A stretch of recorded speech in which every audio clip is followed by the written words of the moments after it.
When people look at things in terms of design, that really the more things that you can have that are not in the ground, okay, the better off that you are, because you can't see that, and you can't, and your maintenance is difficult because of that. So I think, when you look at maintenance, when you're doing, and I think on the other hand, though, if you think about how to at least in the buildings that I've been in design involved with, all that is overhead. So now they can get to it. They can fix it. They can do those things. Any building that people are in, we do get it's an overhead, and so we can get to it and we can maintain it. And I think that to me if I look at kind of a defect that we had, because it's hard to maintain things that you can't see.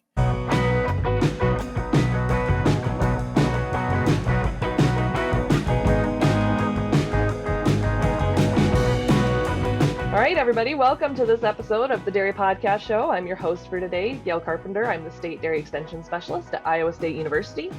I am joined today by Dr. Chris Chase, Professor Emeritus in the Department of Veterinary and Biomedical Sciences at South Dakota State University. We've had Chris on recently. I'm not sure how recently it's going to be once this posts. For me, it's been very recent, so I don't know if we need to go back into your background again or anything like that. Maybe if you just want to give like a brief Cliff Notes summary of your career to date, just for folks who, I know everybody listens to every episode and memorizes every single host bio, but just in case somebody forgot, why don't you give us a little Cliff Notes about your background, and we'll hop into our topic for today, which is stray voltage. I would be glad to. Good to see you again, Gail. I am a native of South Dakota. I grew up 100 miles north of here in Sisseton, and then I actually did my undergrad here at South Dakota State, which was 2 years before I came down to the fine institution that you're at, Iowa State, to get my DVM, and then I practiced in southeastern South Dakota in a town called Viborg, which was a very progressive practice, cow-calf, dairy, swine. This was in the early 80s, so swine herd health was just kind of getting started. And I worked for a guy that hated doing DAs. So whenever I went on vacation, I knew I'd come back that there'd be a few DAs for me to do. So and it never failed. And that's kind of where I got started doing a little bit of dairy work. And then I went from there to do a PhD, a master's and PhD at Wisconsin, and actually worked with IBR. That was what most of that was in terms of both immunology and virology.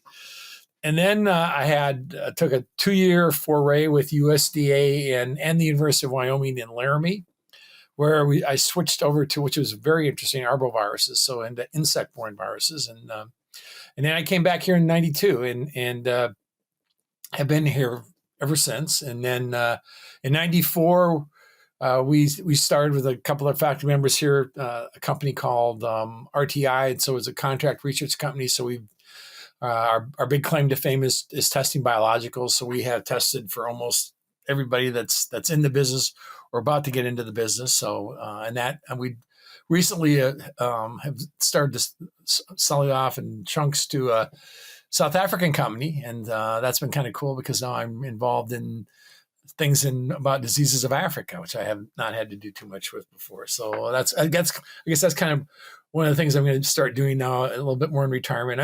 I'm still at SDSU. I've had a tremendous set of graduate students, and we worked with a lot with particularly good inflammation. So before COVID we knew what COVID was. I said bovine respiratory disease was just, we just didn't know that yet. That was the cattle model of COVID. We already had it. We just didn't know what it was. And so we've, and now as I'm going to the emeritus status, now we have high path, and we've had a number of dairies almost from here to the Minnesota line that have come down with that. And it's been kind of interesting because even this few months as we're into this, how fast people and how fast dairies have adapted to getting through as quickly as possible. So I've been impressed. The dairy one of the dairies that I work with, the dairy's negative in just barely a little over a month. So, and that's all about inflammation too. So it's been pretty cool. So I always keep my fingers in it. So anyway, that's the 30 some years in that amount of time. So sounds like there's too much going on for you to retire. Yeah. In fact, I had last Saturday, I had a 30-day retirement party, and people asked me what I did. I did get a week's vacation with my family in Hawaii. And so, Wow. All yeah, right. so that was good. So, yeah. So, but now I'm back. All right. Well, I don't know about Brookings, but it feels like Hawaii here in central Iowa the past few weeks. It's been pretty warm, but less beach. Yeah, way less. Yes. Yes. Yes. Yeah. Our Yeast 40 is a natural biotechnology from ICC designed to boost the health and productivity of animals under challenging production systems. Our Yeast 40 performance is supported by an unique processing technology that results in a pure product containing high levels of beta-glucans, MOS, and yeast metabolites. These factors, combined, promote the ruminal and intestinal modulation, helping the animals to reach their full potential. So we wanted to have you back on to talk about stray voltage in dairy cows. It's a passion of yours. It's something you're really interested in. Offline, when we were talking previously for our previous recording, we had done some chatting about stray voltage, and for sake of time, we decided maybe we should split it up into a couple different episodes. But I guess one of the first questions I think about with stray voltage is, why haven't we figured this out yet? It feels like this is something that is that's fixable. Why is it still a problem in the dairy industry? That is a really good question. And what I'd say to you is there's, I mean, we know what the simple solution is. If everybody would use three-phase, we would not have a problem. We know that in California, where by code, all the dairies are three-phase. They work your way out of it, because we know that the fundamental problem, at least initially, okay, our initial problem really was with grounding in terms of and ground and neutral. And I don't pretend to be an electrical engineer or even an ag electrical engineer, but I certainly, now that I've been involved with this for a while, that just seems to me like that, you can basically show that there's been some kind of either deficiency in an installation or that things have deteriorated over time. And I'll talk about the SDSU dairy, which unfortunately we don't have a dairy anymore, but part of it was, I can say probably was related to stray voltage. And you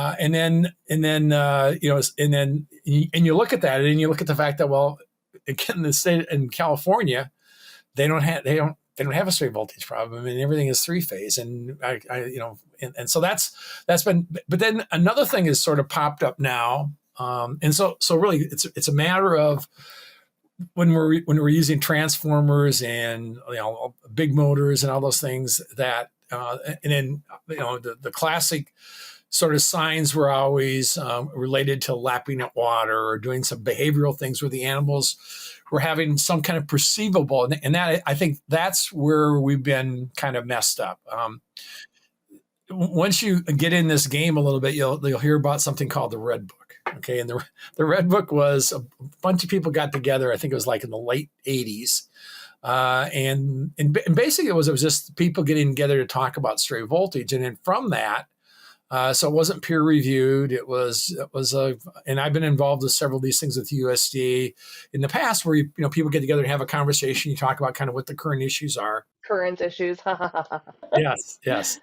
And so, yeah, some suggestions came out. Yeah, there you go. What a good, nice pun. But anyway, from that came this a sort of, I don't know if the right term is recommendations or even kind of like this is the gospel. And the problem with that is that if you think about, well, how were we doing dairy in the 1980s? Okay, so we're talking about things in tie stalls. We're talking about nothing that has to do, and then the amount of time that animals may have been in contact with a wet surface. I mean, the difference between in a tie stall barn and what we do with now. And so the resistance of the animals, I think most people would tell you from the Red Book is the resistance is not nearly as high as the so-called Red Book. And that always continues to be sort of one of the bigger points, is the fact that cattle are actually far more sensitive to, under the kind of conditions that we are now than they were when that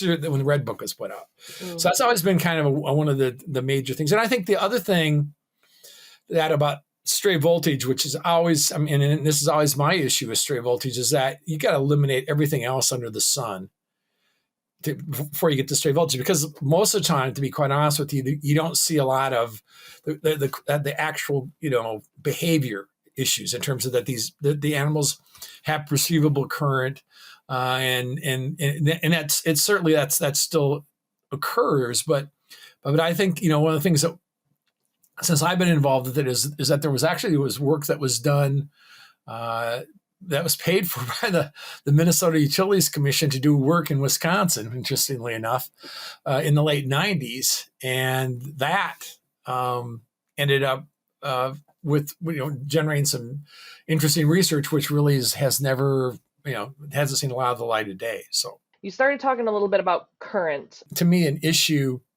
which is why I think people have been skeptical, and I'm when I say people, I'm talking probably more about the utilities than I am talking about the dairy people, is that there's lots of other management issues that one has to worry about, because in terms of why you see lost production, why you see increased mastitis, a lot of things that might be associated with stray voltage. But the bottom line is you need to be able to really eliminate many of those things, and then you need to have a good way to document it in terms of being able to bring somebody in that really knows what they're doing. And in general, I mean, I think the utilities have gotten better, at responding to it. But one of the issues that we have is particularly where I've seen bigger issues is where the larger utility companies, the rural population or the rural market's not their market anymore, and so they're sort of less likely to be very proactive versus others. But I think that in what I've seen, at least over time, is not because as people have gotten, we shifted. So when I was first in practice, there were a lot of people that were in the dairy business that I'm going to just call cow milkers. Okay, they were not dairymen. It was additional income.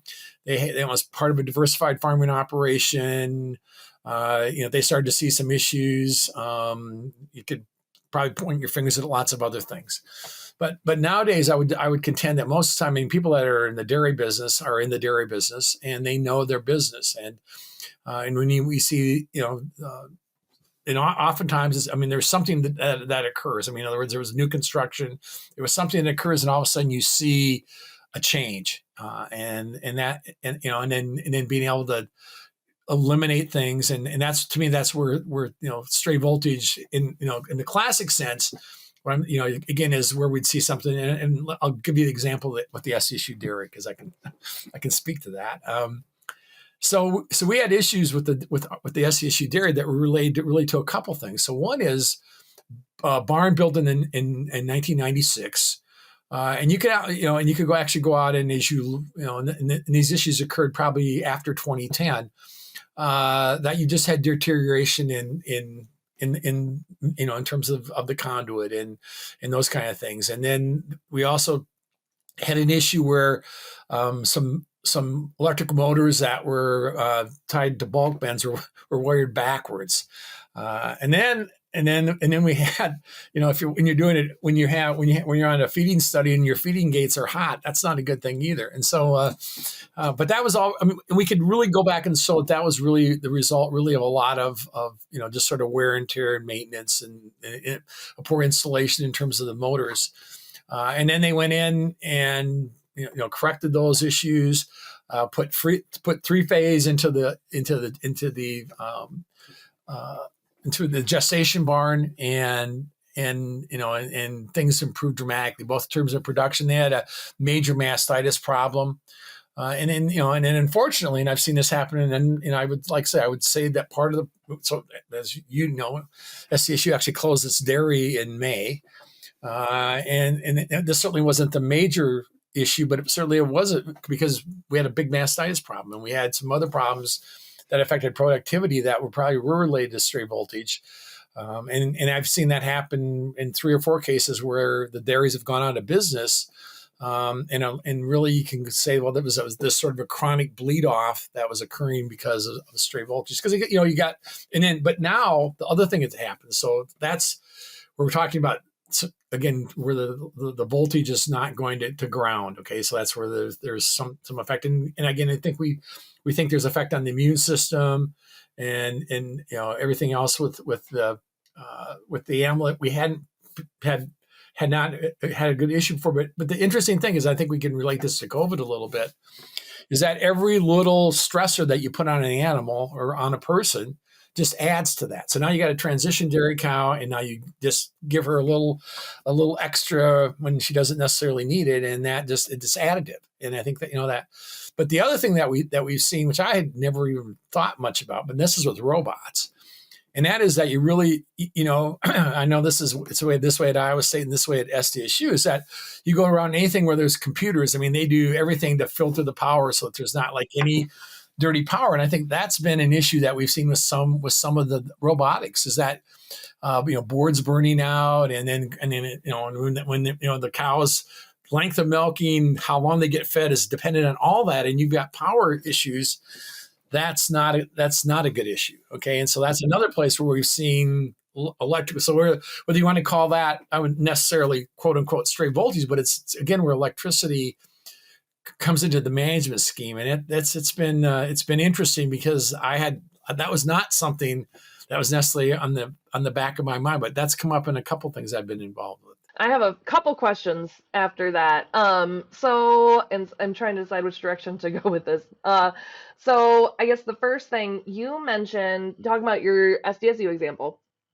So some of your issues were from the start, right? Like things wired backwards, things just not done right, and not having three-phase. So like initially you're starting off on the wrong foot, but then you also said maintenance as an issue there, right?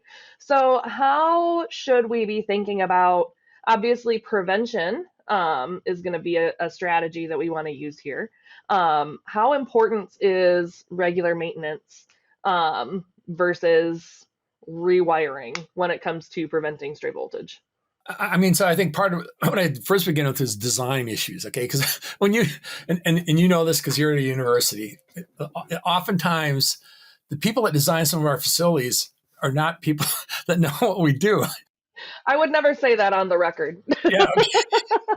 But I know what you mean, yes. Yeah, well, yeah, because the bottom line is whatever the lowest bid is and what the contract is. And I mean, so for example, the one of the biggest issues that they had is everything was in buried conduit. Okay, and so if you get a line, any kind of wear and tear on insulation, and you're using metal conduit, you don't have to think very hard. And so, like one of the major things they did is they just put everything overhead. And when they did that, that's all. So I think I guess what I would say when people look at things in terms of design, that really the more things that you can have that are not in the ground, okay, the better off that you are, because you can't see that, and and your maintenance is difficult because of that. So I think when you look at maintenance, when you're doing, I mean, and I think on the other hand, though, I mean, if you think about how to at least in the buildings that I've been involved with, I mean, all that is overhead.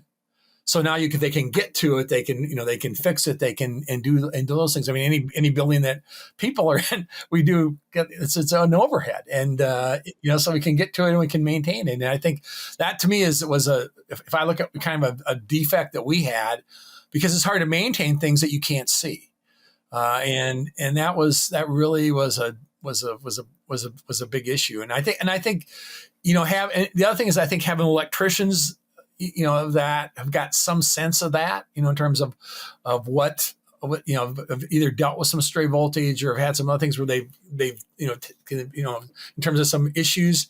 We've had a few electricians around here that have been involved in some of those issues, and they've been really helpful. I mean, that's what SDSU ended up really, working with a couple electricians to really get it straightened out. But I think, when you're looking at sort of a regular maintenance program, what does that mean in terms of electrically, in terms of your boards, your motors, your grounds, and those kind of things? I mean, I think you need to have some kind of a regular maintenance schedule for that, because that would make a really big difference. And then the very fact that things need to be replaced. I mean, so our dairy was I mean, part of the reason it's closed is because it was new when I came here, but it doesn't take very long in the weather where we live for things to get beat up. So Yeah, cows are hard on things. Yeah. yeah, that to me, I mean, really, like I said, if you think from a design standpoint, and if you can think about, as I already said, if you can do more three-phase power, it's like that's really the answer.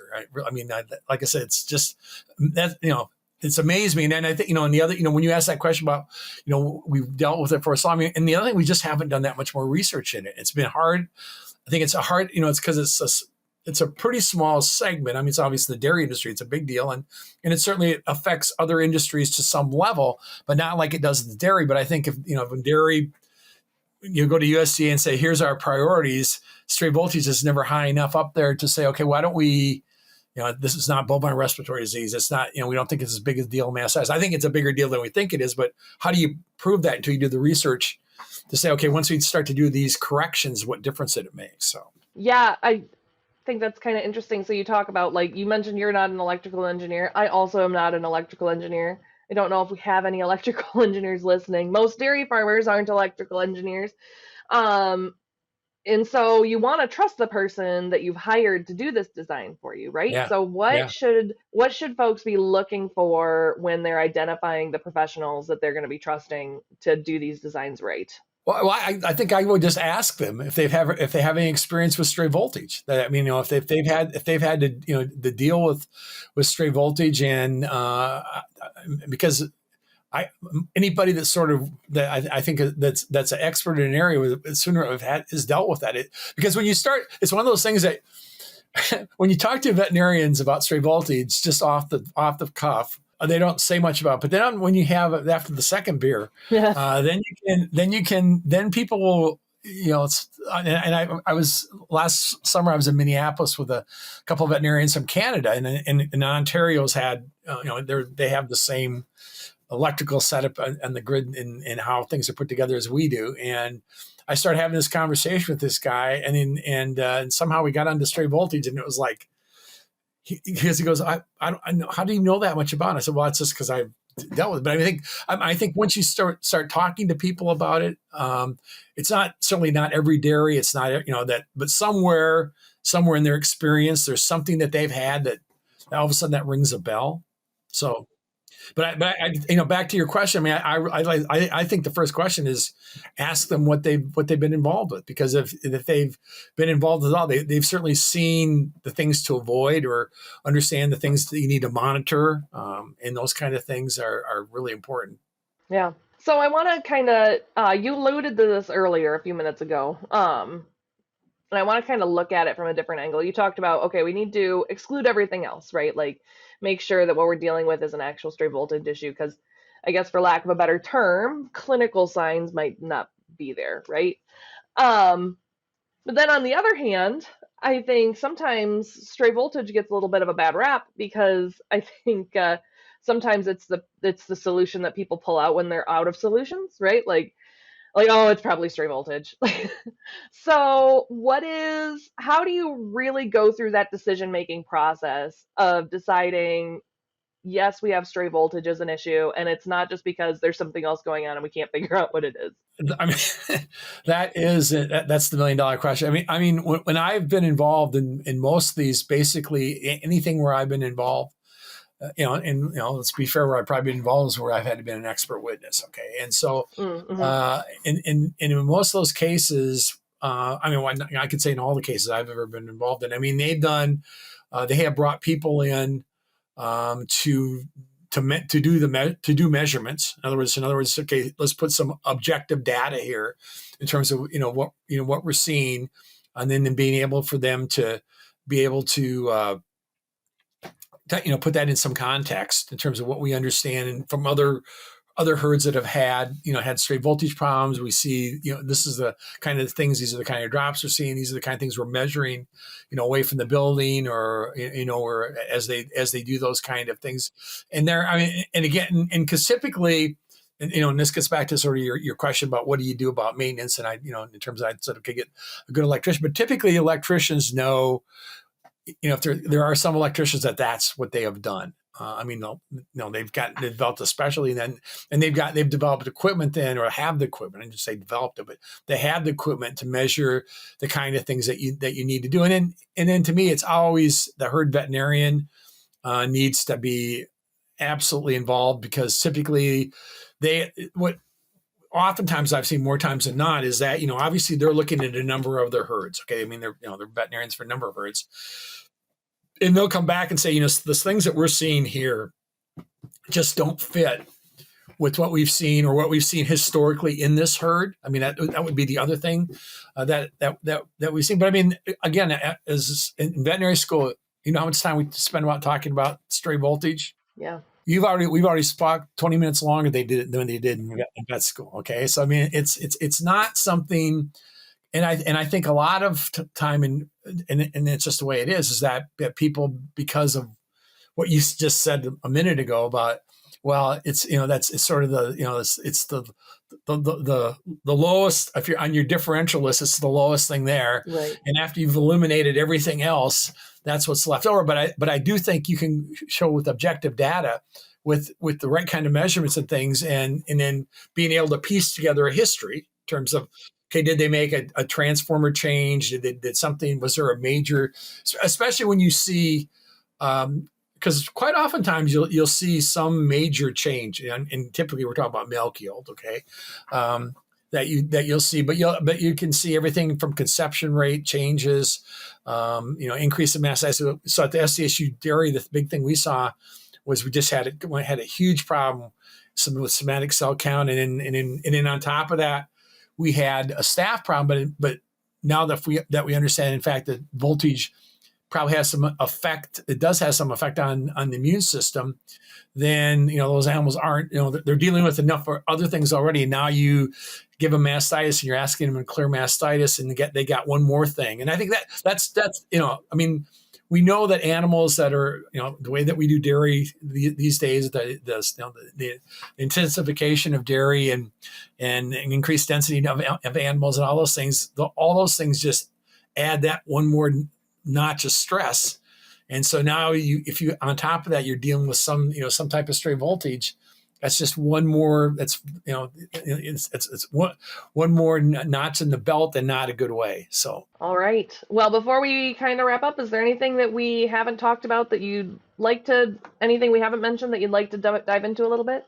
I mean, let's face it, it's one of those, I wish I have way more questions than answers. And so, yeah, I think it's just one thing that people, like I said, I think that a lot of the world has sort of written it off as not being real. And I think, but it's gotta be, again, you gotta be careful about it, because it's, to me, unfortunately, you have to sort of, you find the data, that you see some production indicators, but then you got to come back and say, okay, how do I have some other indication that I can measure that says, hey, and along with typically some kind of a historical change. So we mentioned the Red Book as being kind of a dated reference. Do you have any recommendations if folks are kind of starting to learn about this a little more? You said you learned a lot about it from experience, but where did you start looking for information? Any listeners that are here, where can they start looking for more information if this is something that they want to learn about? So what I need to send you, and I'll make sure I get it to you so you can put the link in your references. But there's actually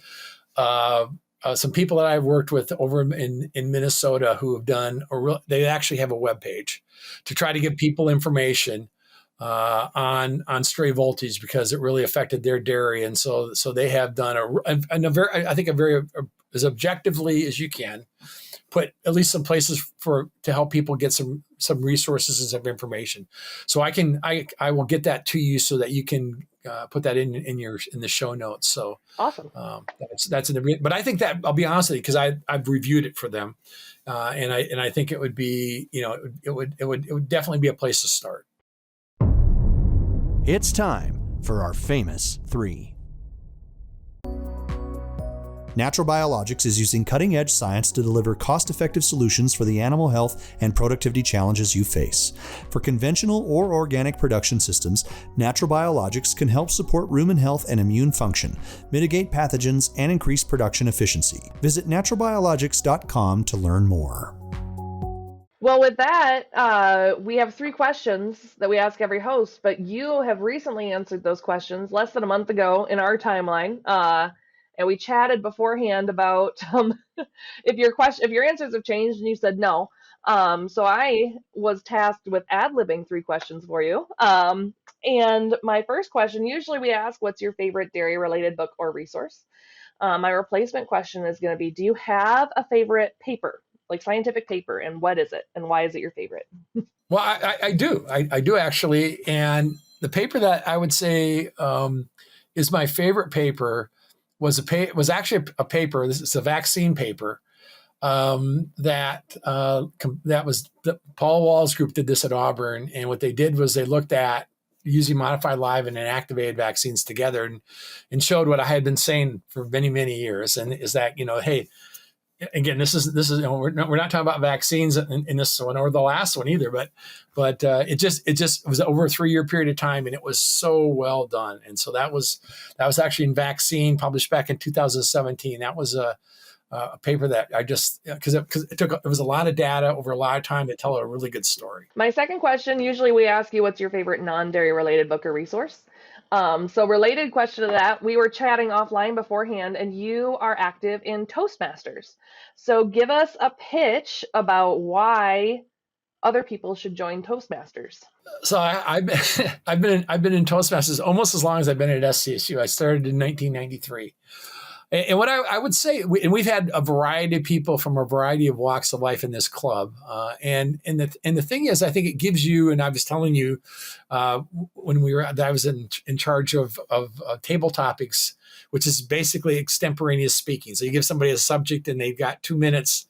They have to talk 2 minutes on it. But then the other part is just, and we've had, people from all walks of life come in because they can, you have sort of structured projects, and some of the projects are structured in such a way that you give the same speech twice, with the idea about how can I improve it. And then because the other big key to Toastmasters is that you get a evaluation. You always get feedback on what you're doing. So to me, if you want to improve your speaking and just your confidence in speaking and not being afraid to stand up and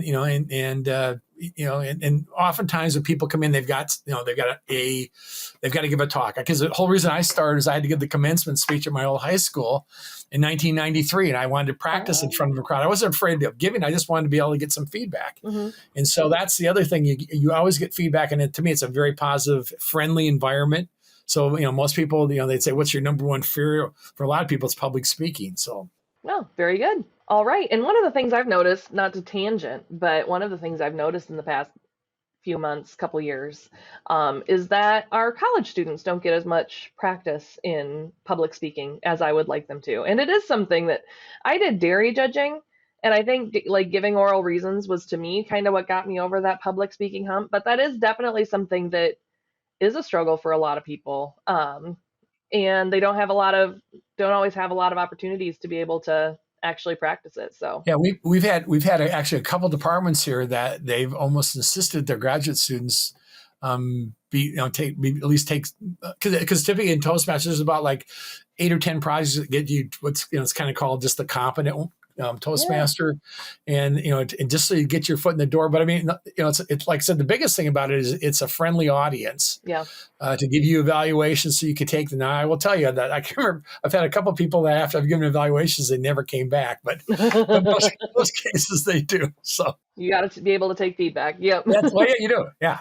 It's the wrong place for them. Yes. Yep. All right. So my last question: what advice do you have for college students who are either coming into their freshman year, their senior year, somewhere in between? What advice do you have for college students that are coming back to school in the fall? What I would say, and my kids hated me for this, but I would find out who your academic advisor is, okay, and I think I'm going to guess Iowa State probably uses something like we do, which is typically for our first couple of years, they got kind of a group advising system. But I would then seek out, as I take classes, I'd seek out professors early on to get to know them and start to develop a network so that, my daughter went to one of my daughters went to Nebraska, and she hated me for this because when we got down there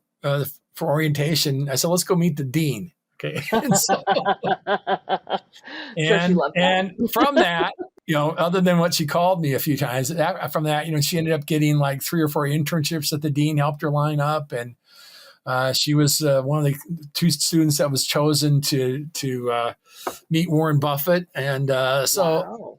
I mean, and the thing is, just don't be shy. I think that's the key thing. And I know that it's hard to do. It's it's busy place. All of a sudden, typically a lot more people than you're used to being around. But try to meet your advisor or meet those faculty members as you're taking a course, just so that you can start develop a network. And because I think that's the thing that I can tell you over time. I mean, I see way too much earbuds and not enough talking. And I think that if you make that effort, it will always pay off. Because I guess, like I said, my kids would all 2 of them I didn't have to do anything with because they went to school here and they knew people. But my son that went to Minnesota and my daughter went to Nebraska, I led them to either the department head's office or the dean's office. And I can tell you, and again, you don't have to go quite to that level, but just meet faculty. And the undergraduate advisors are really good, but they are not faculty. Okay. And they'll do really good at what you need to do. But like for your interests and where the connections you want to go, moving forward, either to graduate school or professional school or whatever you want to do, the faculty are going to be your best resources. Great advice. I like that. Very good. All right. And with that, I think they're going to probably cut me off because we've been talking for a while now. So with that, we'll go ahead and let you go. And thank you for joining us once again. Thanks for being a repeat guest. Yes. And it was great chatting with you today. Again, yes, absolutely.